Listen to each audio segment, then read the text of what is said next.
Hello, everyone. Welcome to our webinar. We are going to give it a couple more minutes to let some folks continue to join, and we'll get started right here at 10:30. So hang tight and we'll get started soon.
Hi, everyone. For those who are just joining, we're going to give it one more minute and then we'll go ahead and kick off our webinar.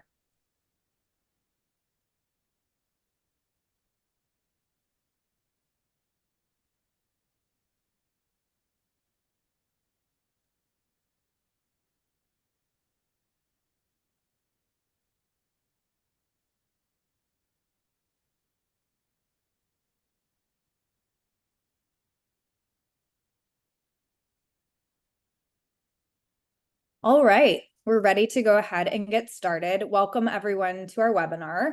We're really excited to share with you today about empowering your team to deliver exceptional brand experiences. Before we jump into the content, a couple housekeeping items. First of all, this webinar is being recorded, so anyone who has registered for the webinar will be able to receive it after the event so that you can access it on demand. And then also we'll be doing a live Q&A with our speakers at the end of the content here. There's a Q&A panel on your Zoom screen. So as we're going through, feel free to enter all of your questions into that QA panel and we'll answer them at the end. All right, so today's agenda. First, we'll talk a little bit about Uncle Nearest and about Uncle Nearest brand experiences. We'll then talk about why you need to build a high-performing team, how to do so, and then we will jump into the Q&A. And with that, I will hand it off. Our speakers today are Brielle Caruso, Chief Marketing Officer of Uncle Nearest, and Jonathan Yaffe, CEO and co-founder of AnyRoad. Jonathan, take it from here. Brielle, it is so great to see you. I love spending time with you, whether we are on a webinar or just talking to two of us. So I'm really excited to have this conversation. Thank you, Jonathan. I love spending time with you and your team, and very excited for this webinar. Great. I'll give a very short intro of myself, and then we're going to dive into learning more about Brielle and everything she's building at Uncle Nearest. I'm Jonathan Yaffe. I'm the CEO and co-founder of AnyRoad. I started AnyRoad about 11 years ago to bring experiential marketing data and engagement to global CPG companies. And we get to work with incredible brands like Uncle Nearest, and we've been working with them since they were much smaller, and it's been absolutely incredible to see the rise and the growth from Shelbyville, Tennessee to beyond borders. So I'm really happy to be quickly, AnyRoad is the trusted leader in experiential marketing. We work with over 400 brands globally. We are very happy to work with some of the fastest growing and most engaging brands in the world. Our software enables brands to increase their brand love and their NPS score by 26%. And ultimately, what that leads to is a 15% direct increase in lifetime value.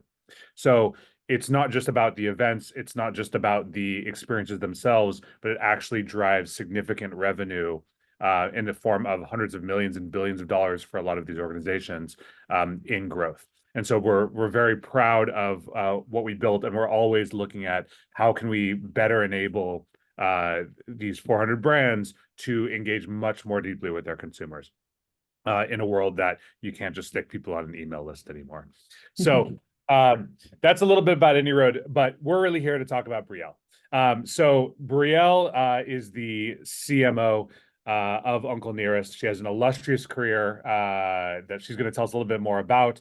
Uncle Nearest is one of the most incredible brands, and I'll tell you a story later about my experience with Uncle Nearest. But Brielle, take it away. I'd love to hear a little bit more about you. Introduce yourself. How did you get here, and what is Uncle Nearest, and why is this so magical?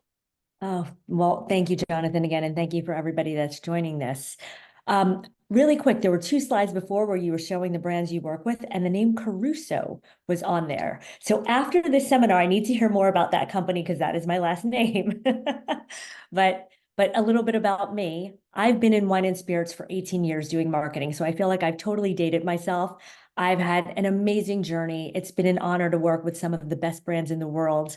I spent about 10 years at LVMH, Moet Hennessy, working mainly on the Hennessy brand in Belvedere. I wound up going to a smaller, more entrepreneurial company, and I'm sure you're familiar with the brands, but Casamigos was one of them. I also ventured into the world with Bruno Mars and helped him build out and launch his rum Selvaray. And then I found myself having the most amazing conversation with probably the most incredible CEO of any spirit brands, Fawn Weaver. So if you haven't heard of her, please look her up. There's no shortage of press on that woman. And we just clicked. And it was a very serendipitous moment, but she needed help with marketing at the distillery. And here I am. Just an overview on the company. A lot of times when people hear Uncle Nearest, they think of the whiskey in the bottle. But Uncle Nearest Inc., as you probably saw under the title, there's so much more to that. We are now becoming a full-fledged company with multiple brands. And the pillars include, obviously, the Uncle Nearest whiskey, and there's 7 expressions within that line. We also have some limited editions coming out. We just came out with one for our 7-year anniversary that sold out in about 24 hours across the board. So it really shows the popularity and the demand for our brands. We also have Nearest Green Distillery. And I urge anybody here, if you are not only a whiskey fan, but are looking for a masterclass in storytelling, please, and I urge you to visit the distillery. It's in Shelbyville, Tennessee. Most people have never heard of it. I didn't until I started working here, but it's only 50 minutes outside of Nashville. Totally worth the trip. And then we also just acquired a vodka brand called Square One. I'm sure some of you are very familiar with it. It was the first organic vodka brand that came on the market 20 years ago. So we're really rounding out our portfolio. And then lastly, we're building a cognac, and that's coming out in June. So a lot of exciting times for us, but kind of going back to the Uncle Nearest liquid in a bottle brand, we are the most awarded bourbon and American whiskey of the past 5 years. How incredible is that? And we've only been around 7. The distillery is celebrating its anniversary on September 5th. So no better time to come for our birthday party. That'll be a 5-year birthday party. But it's just an extraordinary company based on a real story. And I'll quickly just share that with you. If you don't know, in a nutshell, Nearest Green, our namesake, was the formerly enslaved man that taught Jack Daniel how to make whiskey. So just let that sink in. And our master blender is Nearest's great-great-granddaughter.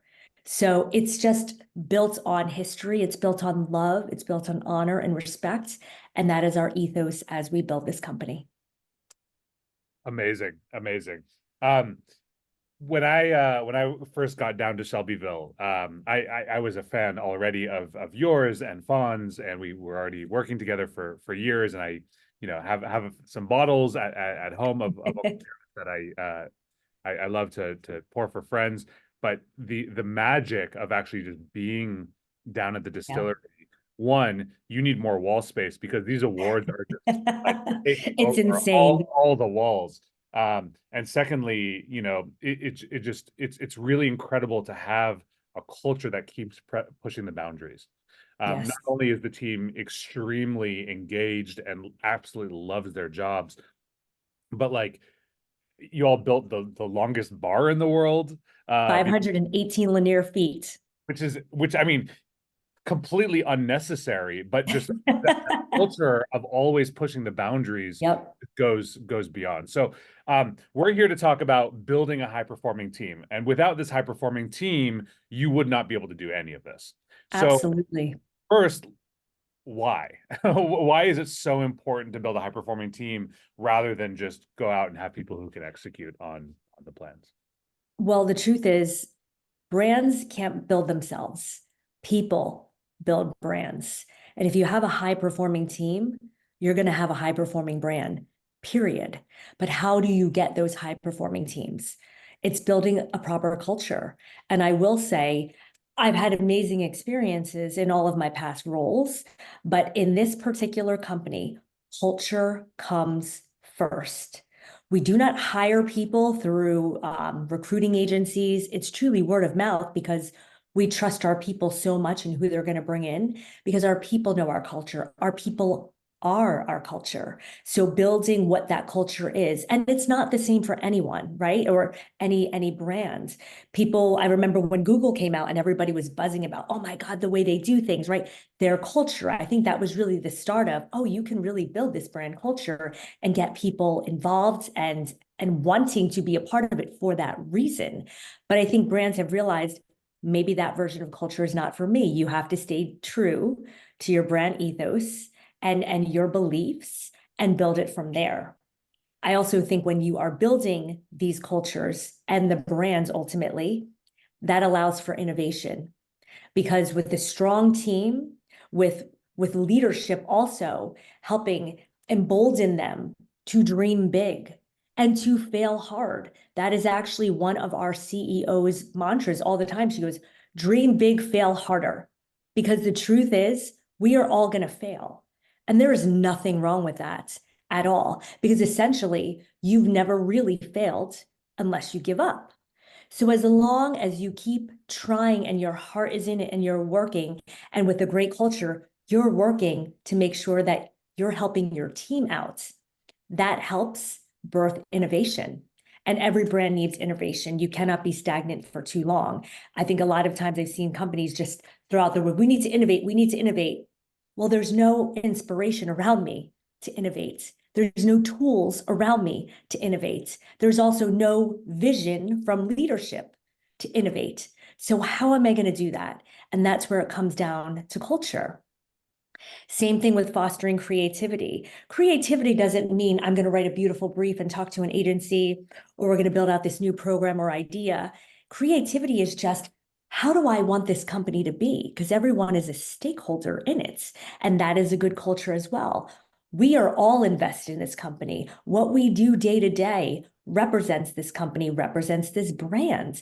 It truly becomes a part of you. I know in the past, it was always very church and state. I don't want to bring my work home, right? I need to separate it. And that is fine. And some people operate better that way.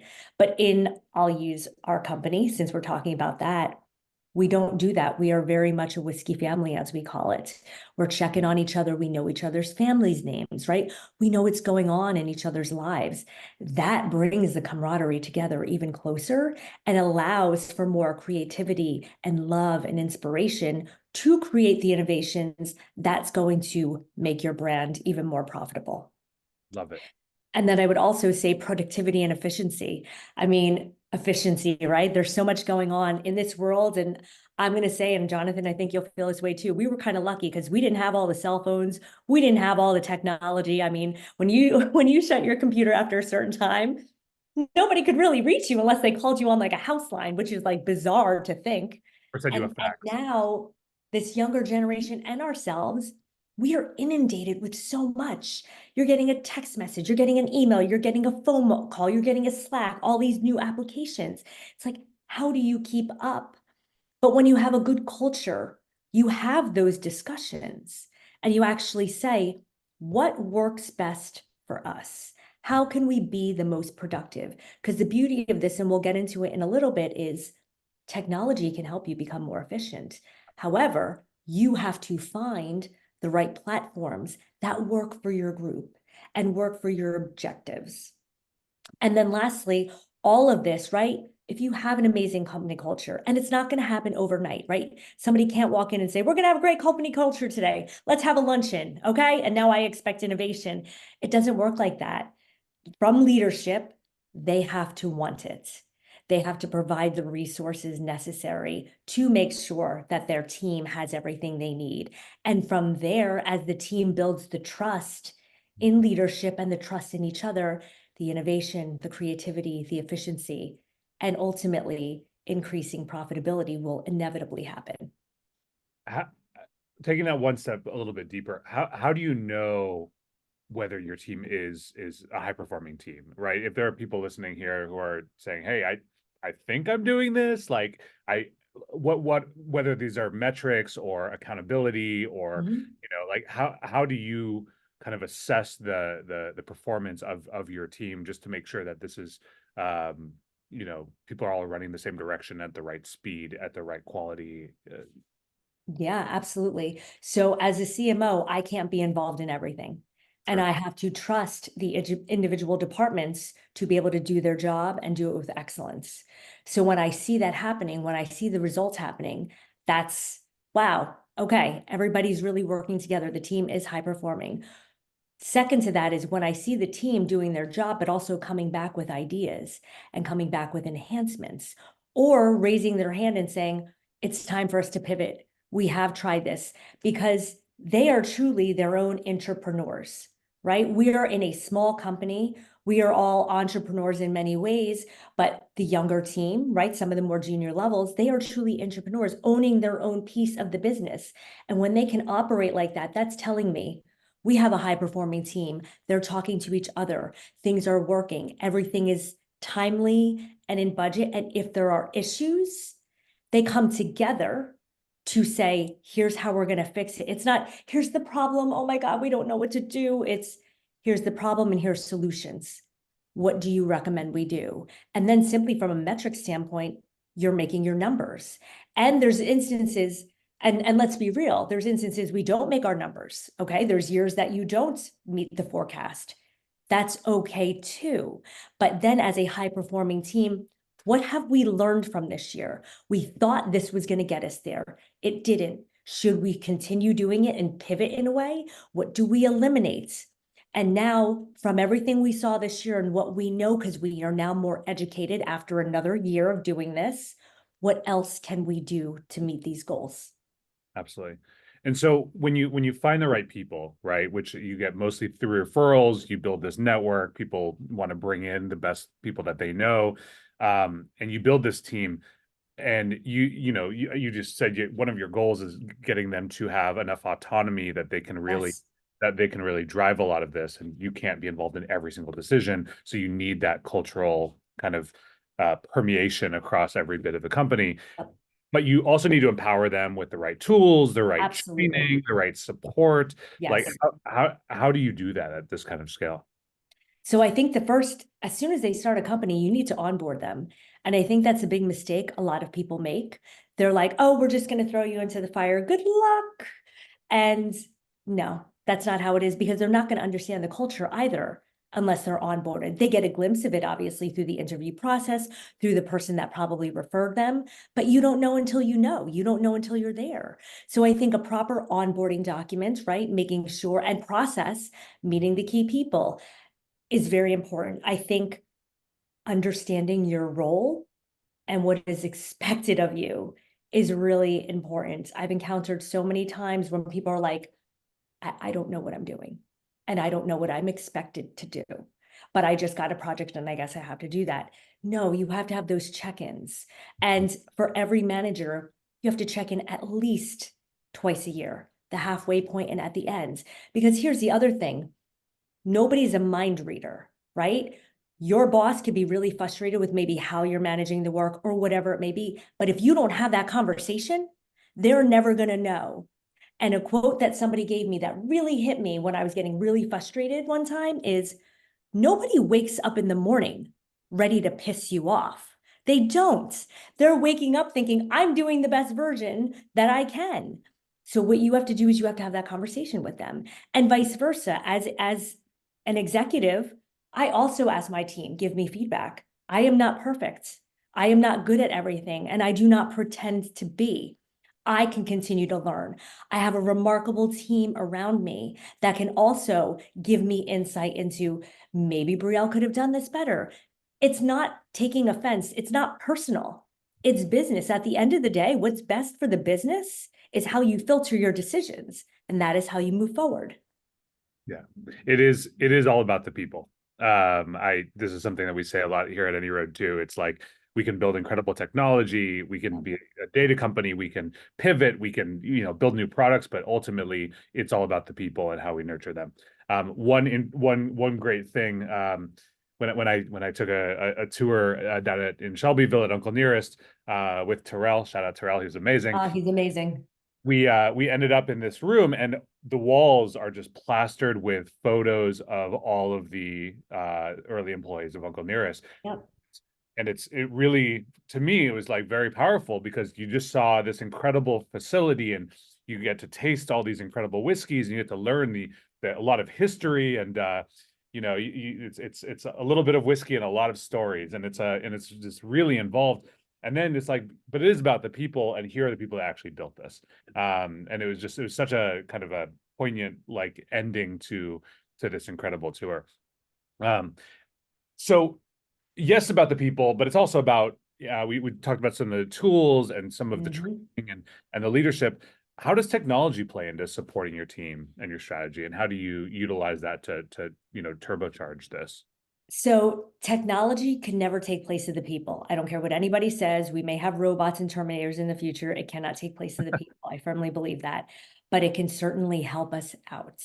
And I think what technology can do is, it's up to the team and or the company to find the right technology based on what they need. I'll use us, for instance. We obviously are great partners with AnyRoad because you guys share very much the same values as us, and you are very intimately involved in our decision-making and how we are doing things. But for us, something that's very basic as, how do we book tours, right? We are the #7 most visited distillery in the world. That's a lot of people coming in, and it's not necessarily the tours only, right? It's going to Humble Baron, as Jonathan said earlier, the world's longest bar. We have Barrel House on campus. We have people that just want to stop by and see the horses because we're on a walking farm. We have so many propositions, but how do you manage that, right? Because if people are constantly trying to get a tour, it can't be a person with a spreadsheet trying to fill this all out and then communicate to the team. There needs to be a system, right, where you process those requests. It automates it for you. It sends out the reminder emails. It sends out thank yous, surveys, all of that. So AnyRoads has been extraordinary in helping us at the beginning set that up. And now we're moving forward into certain enhancements, looking at the data, looking at the trends, right? Because we have 5 years under our belts. And technically, I would say more like 3 when it comes to us really pushing the tours and having the ability to do the tours. But that is certainly enough time now to say, hey, when were the peak seasons, right? When was it low? How do we then do marketing, right? Based on that time period? What are people interested in? Where are they learning about us? That's a component of the survey. I would also say, and this is something very simple, but the way that we track our folks, it's not the guy with the little clicker tracking everybody. That would be impossible because we're going to have 300,000 people visit the distillery this year. We have traffic counters, right, that are at every door that now count the people. So that's 2 simple ways that technology has helped us. And now with the Humble Baron piece, because it's a bar, it's a venue, it's a restaurant, it could be catering, right, special events. We are looking at systems to help build that out, right? A one-stop shop. Yes, you have your website with all the basic information, but what's behind that when I want to book an event? Here's the information that I need, right? Putting it all in the system. Even for the teams to be organized, to know what are the checklist of things that now have to be done with our partners. And that for us is where it's very, very helpful. So it allows people to do what they are best at Absolutely. Absolutely. And it makes our team's lives easier because the truth is those, I don't want to say mundane tasks, but the very administrative tasks sometimes, that's a lot of work. And then that takes them away from the innovation, from the analyzing the data, thinking of new ideas, right, on how to enhance what we have or how to continue to grow. If you take that off somebody's plate, they now have time to play. Absolutely. Absolutely. Is there anything, it's been about 5 years in Shelbyville, right? Open to the public and that at least that we've been working with you all. And as you we don't have to get into the specific plans of what's going to happen in Cognac and what's going to happen with Square One and future things that are that you know about that nobody else does. But what have you learned from kind of this amazing growth in a town that you had never even heard of that informs a lot of your decisions and the decisions of the company as it moves internationally, right? And continues to engage people in new ways, continues to build teams in new ways. People who work in Cognac might be a very different culture than people who work at Shelbyville, right? Yeah. How do you think about kind of the expansion? So I'm going to actually answer a question earlier before the expansion. Sure. But what I've learned from the whole experience, especially at Uncle Nearest, is very much that don't stop moving. Because when you actually have a very good team in place, you never have to stop moving. Meaning, we had Uncle Nearest, the whiskey, we had the distillery. The vodka came very quickly. The cognac, we do have time, obviously. That's going to be next summer. But you can imagine the preparations for something like that. But we never stopped, right? Because a lot of companies would be like, oh, no, let's wait for that. Let's wait in like 2 years when we're ready. There's never a good or bad time to start it, right? You're never really gonna be ready. So at least start moving the pieces forward. It may not be as quick as you want, but at least everything is moving forward. I find that to be very important. And the only way you can do that is when you have a strong team to back you up and have leaders that have the vision to explain the why we are doing it. And then from an expansion standpoint, it's having the resources, right? Having the resources to be able to actually doing it.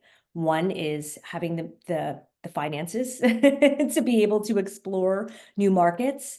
The one thing that I've learned from Cognac, and I had the privilege of working on Hennessy for 10 years of my life, so I'm pretty familiar with that area of the world and how wonderful those people are, is that you'd be surprised at how open and welcoming other cultures will be to you as long as your intentions are good. When you go in and when you're like, I want this, and you don't respect the culture, there's a problem. And rightfully so, because you would never want a guest in your house coming in and doing that to you. But when you go in, make sure you understand the certain cultural nuances. Some cultures are harder than others because we wouldn't know, right? But do the research, understand what that is, and go in as a guest. Go in with servant leadership in the sense that I am here to learn from you. I want to do this. And I also want you to feel like you're a part of this journey, because we all want to feel a part of the journey. We all want to feel included. And I feel as we're expanding out to these other markets, that is the key. Making other people that are involved in this venture that might not be from America or not familiar with us, make them feel needed, make them feel wanted, and make them feel respected. Can I ask you a quick follow-up there? Yeah. I think that's super inspiring, right? And taking this incredible story from Tennessee and and bringing this internationally, I think is I'm super excited for it on a personal level also. But also, how do you make sure that culture feels like it's expansion rather than something brand new, right? And like the brand new is good, but like how the people who your team in Shelbyville on the ground, how do you get them to actually? They might never get to go to Cognac, right? But how do you get them to really see that as part of that family and extend that culture so it feels like part of the Uncle Nearest family? Mm-hmm.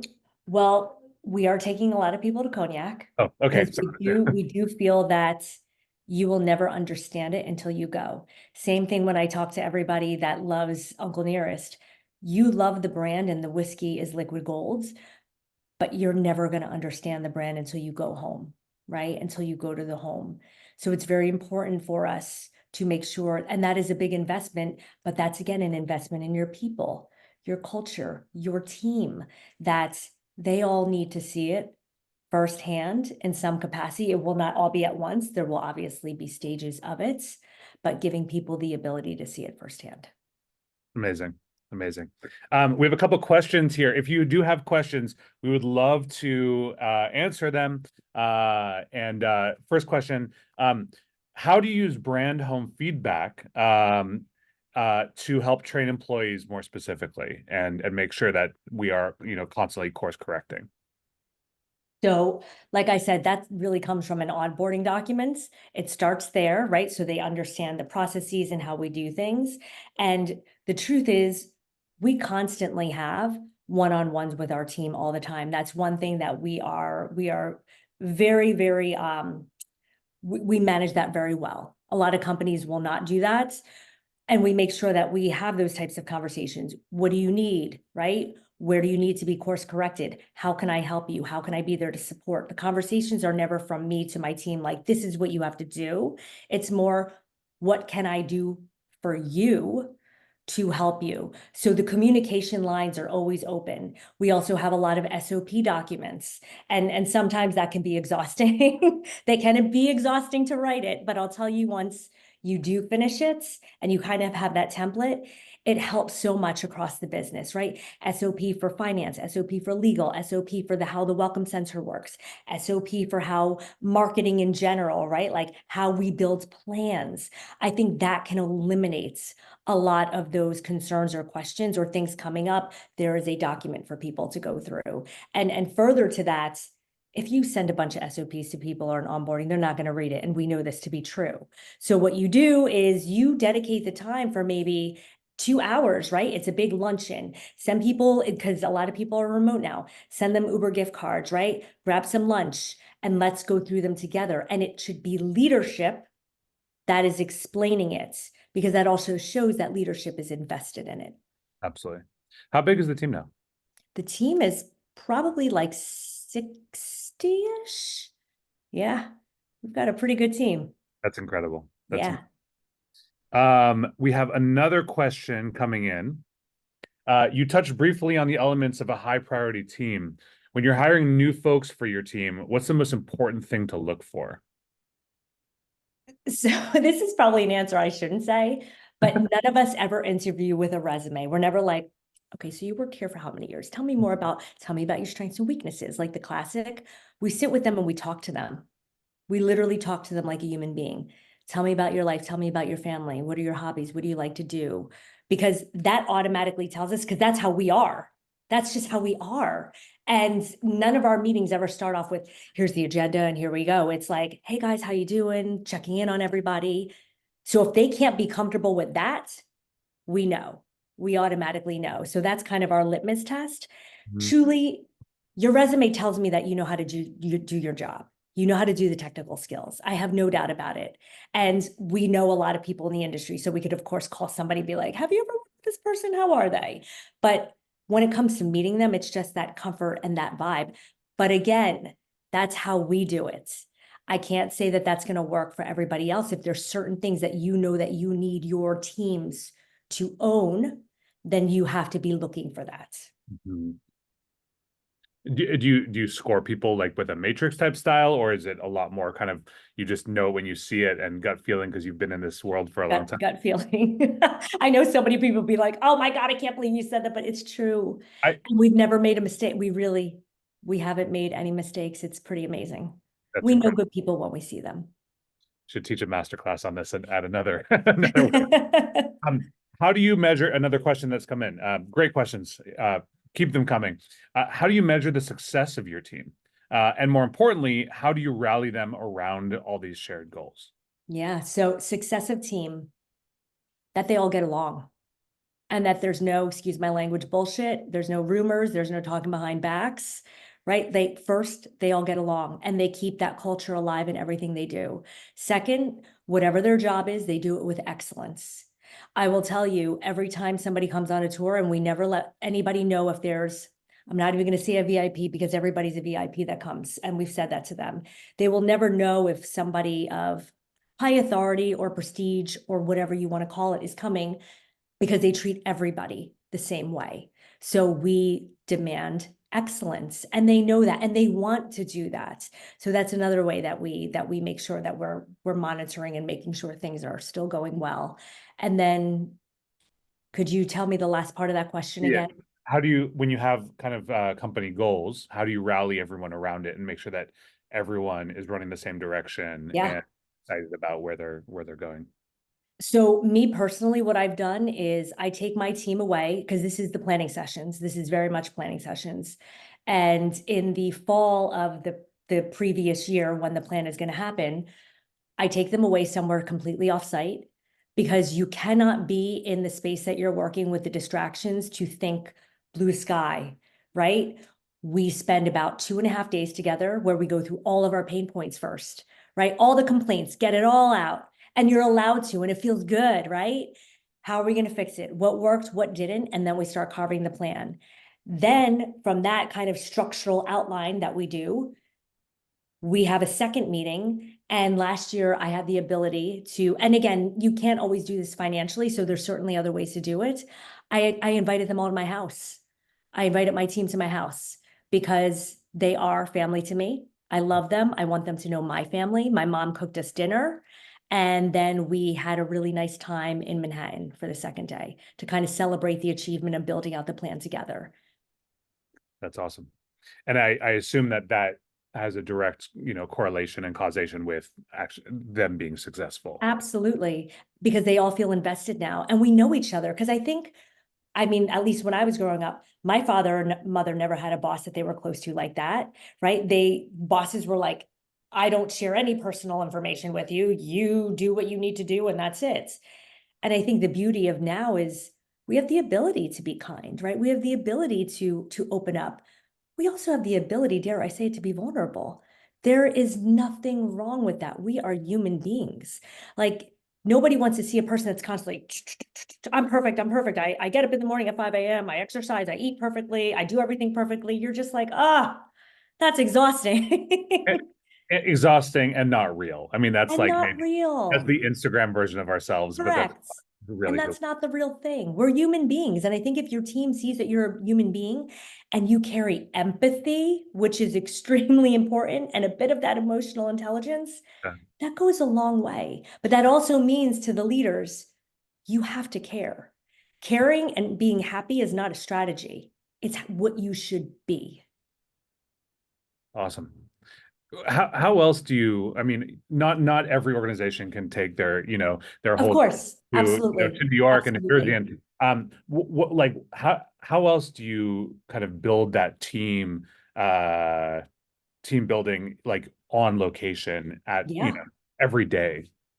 So even though I look Korean and I am Korean, I'm adopted by Italian. So food is love. Food is love. So we are very fortunate that we have Humble Baron and Barrel House. So whenever I'm down there, I make sure that we share a meal together. We have a meeting over a meal. There's something very special about that, right? Because you're eating, so it's not so formal that you're like sitting like this and at attention. It's more casual. You could have the conversation. What I do urge you to do, no matter what the setting is, it could be over coffee, but just something that is a slight distraction beyond just, I have to talk to you, right? There's something that can fill the conversation a little bit, but have an agenda, because you do not want things to go off the rails. One thing about me, I am super organized. Sometimes I say I'm a bit OCD with things, but I have my agenda. I know the points that I want to get through and then the action points that follow. And I think the other thing that helps very much is once you go through all of those points, right? Of course, you can sit and talk to each other about whatever you want, but get through the points and always make sure, whether it's you, if you have an assistant, that's great, have them do it. There's always a follow-up. There's a follow-up with the key action points, because that way, when you meet next, Yeah. actually have it all documented. Did you do, did you do, did you do? And then if there happens to be a team member that's not, that's when you have a conversation. Just say, what's going on? Did you need any help? Were you struggling with this? Have the conversation with them then. Yeah. Um, switching direction a little bit. One thing that's very clear to me after being able to, work with you and your incredible team is that Uncle Nearest is a very experiential brand. Yes. And there are some organizations in our industry, right, in the spirits industry, that look at their primary directive as making a product. And like, yes, of course, that's important, right? That's why one of the reasons people love us. But again, when I was down in Shelbyville, I saw these, I was there super early in the morning and all these buses started coming in. I was like, where are buses coming in from? People are coming in from Atlanta, people are coming in from Nashville, people are coming in from Florida, like people are coming in from all over the place because it was not enough to just drink Uncle Nearest. They wanted to really experience it. So Yes. how do you make sure that that experience is not only about the consumers, which of course it is, and you and I have talked a lot about that, but also permeates to the team to make sure that they feel that experience also, and they're bought into the story and the culture and all of it. Well, before you get hired, you go on a tour to see if that experience touches you Oh, first wow. and foremost. And that also helps us determine, right? Like if they're moved by it, you're probably one of our people. I also find that you cannot sell your brand without an experience. You need the people, but you also need the experiences because brands are storytelling. And I think what we've done very well at the distillery specifically is the minute you step on campus, the story starts. And then for an hour and a half, you're immersed in stories. And it just takes your mind away, right? It takes your mind away from the outside world. You're enveloped into this whiskey world, but not just whiskey world stories, right? That support what our brand is about. So when you leave that, when you look at our brand, you just don't see whiskey in a bottle. You see an entire story swimming in that liquid. I think that makes a difference. And for our team members, because they are the storytellers, how important that is. And they know it, that nobody's going to have an amazing experience unless they can tell the story. And they know how important that is. I love it. Brielle, it's been so amazing getting to speak with you and share your stories with everybody here. Thank you, everyone, for joining. Thank you, Brielle, for opening up and going deep into how you build these like incredibly high-performing teams at Uncle Nearest and how you're scaling this. Well, thank you, Jonathan, and thank you, everybody that joined.